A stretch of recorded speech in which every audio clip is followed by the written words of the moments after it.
มื้อนี้ก็อยู่หิมน้ำหิมหนองบ่แม่นหิมไห้นาเนาะพี่น้องสบายดีพี่น้องสบายดีเพื่อนนี่ก็มารีวิวกันนะไห้นาค่อยที่น้ำท่วมแต่เก่าจนบ่ได้ดำปีนี้สิได้ดำให้นี่แหละพี่น้องเอ้ยอันนี้มันเป็นหนองสระหนองอันนี้หนองน้ำก็บ่ยังบ่ทันได้เพียงหนองใช่ไหมพี่น้องปกตินี่หนองค่อยนี่กวมเอาให้หน้านี่เป็นดำเพียงให้หน้านี่สายค่อยไถหุดแล้วแต่บ่ได้อัดน้ำมันบ่อยู่มันบ่ได้อัดนี่บ่เนาะ หรือว่าตั้งบ่มีฝนมื้อนี้ก็ท้องฟ้ามืดครึ้มเนาะอยู่กับไห้กับหน้าคือเก่าคันหน้าก่อยกับเบิ้งพี่น้องเบิ้งคันแปมคือคันสูง ยังอนุรักษ์ไว้อยู่เด้อไม่ไผ่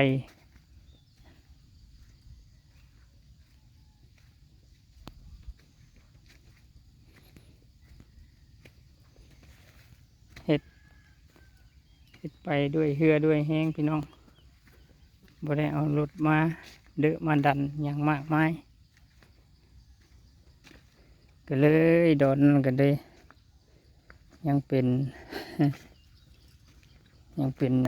เดินเพราะไว้ให้งัวควายกินหญ้าเนาะ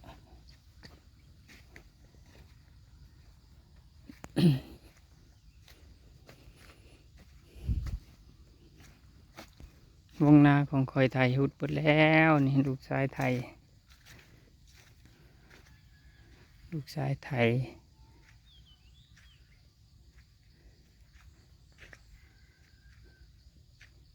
พาเพื่อนมาเลาะทงเลาะท่าตั้งแต่เช้ามานี่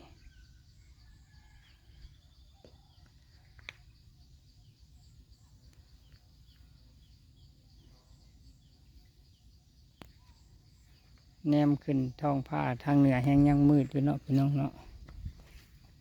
ยังมืดยังกริบอยู่อาจสิบ่แจ้งปานใดว่าดอนทางเหนือต่อกับเมฆผ้าเนาะคืมผ้าคืมฝน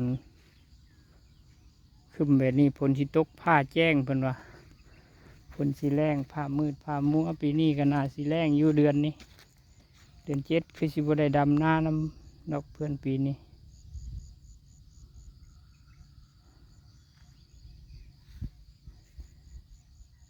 ว่าเดือน7ปีตะก้อนโอ้นาทงนาคังก็ดำหมดแล้วอันนี้เป็นนาโคกอยู่สีดำอยู่ประมาณเดือน8ปีตะเก้าปีนี้มันแห้งกินก็สิได้ดำพร้อมนาทงพุ่นบ่หรือว่าใดเนาะก็นำตกลงมาทำอิฐมันสิบ่อิ่มมันก็สิบ่ได้ดำเนาะมันก็สิได้ดำตอนน้ำลังอยู่ทงนี่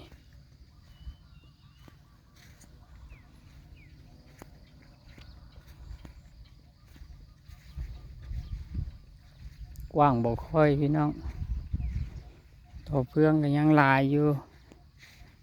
ปีนี้ต่อเพื่องงามนี่พี่น้องเข่างามปีแล้วนี่ต่อเพื่องยังมีอยู่นี่ไถหุดแล้วยังเห็นต่อเพื่องนี่เห็นว่านาก่อยแบบนี้ก็ได้ต่อเพื่องเพียบเข่างามเนาะต่อเพื่องใหญ่ยังทันระเบิดต่อเพื่องอยู่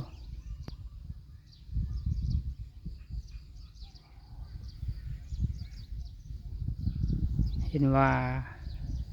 คันข่อยแบบนี้ก็ได้เข่าข่อยกับกอบ่น้อยได้นี่มาเบิ่งตอนไถหุดยังมีต่อเพื่องอยู่นี่เนาะ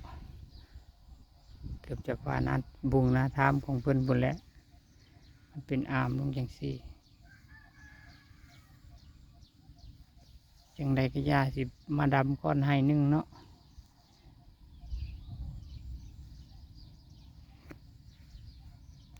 ตอนไทยบัดบ่เห็นได้อพี่น้องลูกชายไถพุ่นและดำพุ่นและก่อยสิออกมา ก่อยสิไทยซอยลูกแน่ตอนไทยนี่ถือว่าลูกชายก่อยไทยก็เลยบ่ได้รีวิวให้พี่น้องเบิ่งเด้อไทยฮุดนะลูกชายไทยอย่างเดียวว่าซานพ่อบ่ได้ไทยพ่อก็สิประมาณว่าไทยคนไทยดำพุ่นแหล้วเนาะจังสิออกมาไทยน้ำลูกแน่ที่พอจะได้มาเอาภาพตอนเศร้าๆให้เพื่อนๆได้เบิ่งไปน้ำกันเนาะว่าบรรยากาศของนาเดิดนะโพนะฮอดใส่แล้วว่าซั่นฮอดขันไทยฮุดแล้วพี่น้องตกก้าเป็นที่เรียบร้อยแล้วก็ไทยฮุดแล้วเนาะ